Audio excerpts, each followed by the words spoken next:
দর্শকবৃন্দকে স্বাগত জানাই। আমাদের সৌভাগ্যের দিশারি চ্যানেলে আজ আমাদের সাথে উপস্থিত আছেন বাকসিদ্ধ মাতৃসাধক শ্রী শ্রী রাজদীপ শাস্ত্রী। তাকে স্বাগত জানাই। নমস্কার, আমার সকল দর্শক বন্ধুদের প্রণাম জানাই এবং আমার আরাধ্য দেবী তারামাকে প্রণাম জানিয়ে আজকের অনুষ্ঠান শুরু করছি। ওম কালী কালী মহাকালী কালীকে মহারিণী সর্বানন্দ রাখে দেবী মহাকালী নমস্তুতে। তারাওই বিদ্ময়ে মহা উগ্রাওই ধীমহি তন্নে তারে প্রচোদয়াৎ। জয় মা, সকলের মঙ্গল হোক। শাস্ত্রীজি, আজ আমরা আপনার কাছ থেকে কিছু নতুন বিষয়বস্তু আলোচনা করব। আজকে আপনাকে আমরা কাছে পেয়ে খুবই আনন্দিত হয়েছি।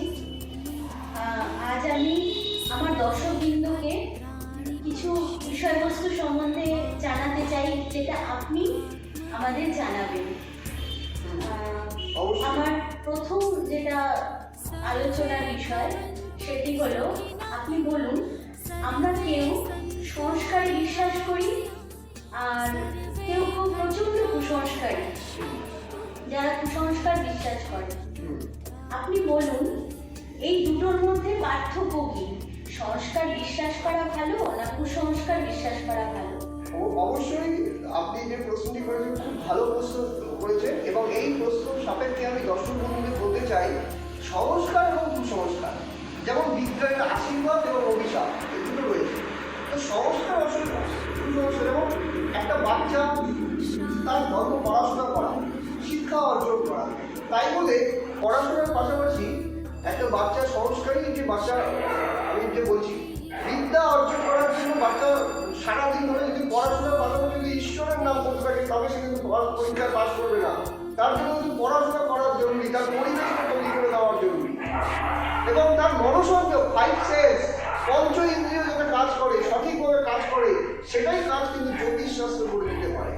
তো জ্যোতিষশাস্ত্রের দ্বারা তার পঞ্চ ইন্দ্রিয়গুলো যাতে ঠিকঠাক করে কাজ করে, সে যদি চিন্তা চেতনাগুলি সে যদি ভালো করে বুঝতে শিখতে পারে, সেটাই কিন্তু জ্যোতিষশাস্ত্রের কাজ। কিন্তু সেই বাচ্চা যদি সারাদিন সরস্বতী পুজো করতে থাকে, তবে কিন্তু সে পরীক্ষায় পাস করতে পারবে না।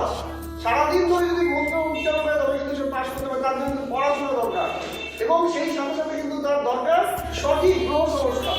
সেই গ্রহ সংস্কারের দ্বারা কিন্তু সে তার মনোসংযোগ ঠিক হবে। কিন্তু তাই বলে সে সারাদিন পূজা অর্চনা করবে, তার ধর্ম কিন্তু পড়াশোনা করা। একজন ডাক্তারের কাজ হচ্ছে রোগীকে অপারেশন করা, তাকে চিকিৎসা করা। একজন সৈনিকের কাজ সে কিন্তু বর্ডারে সিকিউরিটি দেওয়া। সে যদি সেই বর্ডারে সেই সিকিউরিটি না দিয়ে সে যদি সারাদিন মন্দিরে পুজো করে, তাহলে কিন্তু হবে না। তার কর্ম কিন্তু তাকে করতে হবে। সে কর্মটা হচ্ছে কি? সে কর্মটা হচ্ছে তাকে সঠিকভাবে কিন্তু সেই সময় লড়াই করতে হবে, সেই সময় কিন্তু যুদ্ধে তাকে কিন্তু এগিয়ে যেতে হবে। সে কিন্তু মন্ত্র উচ্চারণ করলে হবে না। এবং এটাই হচ্ছে সংস্কার। কুসংস্কার কি? আপনি ধরেন রাস্তা দিয়ে যাচ্ছেন, যাওয়ার সময় বারবার কোনো না কোনো মন্দির আপনি দেখতে পাচ্ছেন, বারবার আপনি প্রণাম করছেন গাড়ি চলন্ত অবস্থায়। সেই সময় যদি আপনি গাড়ির চলন্ত অবস্থায় যদি আপনি গাড়িতে যাতায়াত করার সময় যদি আপনি সেই সময় যদি বারবার মন্দিরে প্রণাম করতে থাকেন, তাহলে কিন্তু আপনার অ্যাক্সিডেন্ট ঘটে যেতে পারে। তাই জন্য কি, এটা কিন্তু কুসংস্কারের একটা লক্ষণ। তাই জেনে নেবেন কোনটি কুসংস্কার, কোনটি সংস্কার। এটা অভিজ্ঞ জ্ঞানী জ্যোতিষী আপনাকে জানিয়ে দিতে পারে আপনার জীবনে কোনটি সংস্কার, কোনটি কুসংস্কার, কোনটি আপনার জন্য ভালো, কোনটি হচ্ছে আপনার জন্য ভুল। এবং সঠিক পরামর্শ আপনার জীবনে কিন্তু নতুন আলো, নতুন দিশা দেখিয়ে দিতে পারে। এখন অ্যাস্ট্রোলজার পারে, জ্যোতিষী পারে আপনার জীবনে সেই জায়গাটা তুলে দিতে বা তৈরি করে দিতে। এই বিষয়টা কিন্তু আপনারা মাথায় রাখবেন। ভালো লাগলো আপনার বক্তব্য শুনে। আচ্ছা, আমার দ্বিতীয় প্রশ্ন, জ্যোতিষশাস্ত্র মানুষের জীবনকে কিভাবে উপকৃত করবে বলতে পারবেন? হ্যাঁ, এই প্রশ্নটা যেটা করেছেন সেই প্রশ্নটার পরিপ্রেক্ষিতে আমি বলতে পারি, জ্যোতিষশাস্ত্র মানুষের জীবনে পরিবর্তন কি করে করতে পারে। জ্যোতিষশাস্ত্র হচ্ছে এমন একটা শাস্ত্র, যে শাস্ত্র পৃথিবীতে এমন কোনো শাস্ত্র নেই যে আগামী দিনে আপনার কি ঘটবে সেই সম্বন্ধে আপনাকে পূর্বাভাস দিতে পারে। একমাত্র অ্যাস্ট্রোলজি পারে আপনার জীবনে আগাম বিষয়গুলি জানিয়ে দিতে। জ্যোতিষশাস্ত্রই পারে আপনাকে আগামী দিনের দিশা দেখাতে। আপনার কিছুদিন বাদে আপনার বিয়ে হচ্ছে, মেয়ের বিয়ে হচ্ছে, আপনি একজন অ্যাস্ট্রোলজারের কাছে অবশ্যই যাবেন। আপনি জেনে নেবেন সেই মেয়ের মাঙ্গলিক যোগ আছে কিনা।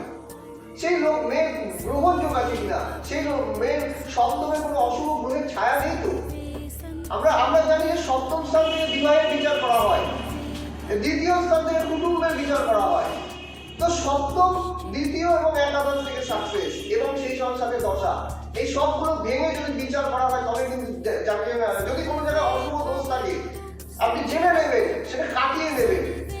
না হলে কিন্তু পরবর্তীকালে কিন্তু আপনি লক্ষ লক্ষ টাকা করে খরচা করে আপনি মেয়ের বিয়ে দিচ্ছেন, পরবর্তীকালে মেয়ের বিয়ে ভেঙে যাচ্ছে। আপনি কিন্তু জানতে পারছেন না কি কারণে এই ঘটনাটা ঘটলো। কিন্তু আপনি যদি আগে জেনে নিতেন, কোনো অ্যাস্ট্রোলজারের কাছে যাবেন, প্রকৃত অ্যাস্ট্রোলজার, প্রকৃত হস্তরেখাবিদের কাছে আপনি যাবেন, যে আপনার মেয়ের বা ছেলের হরস্কোপ বিচার করে জানিয়ে দেবে তার আগামী দিনে কি হতে চলেছে।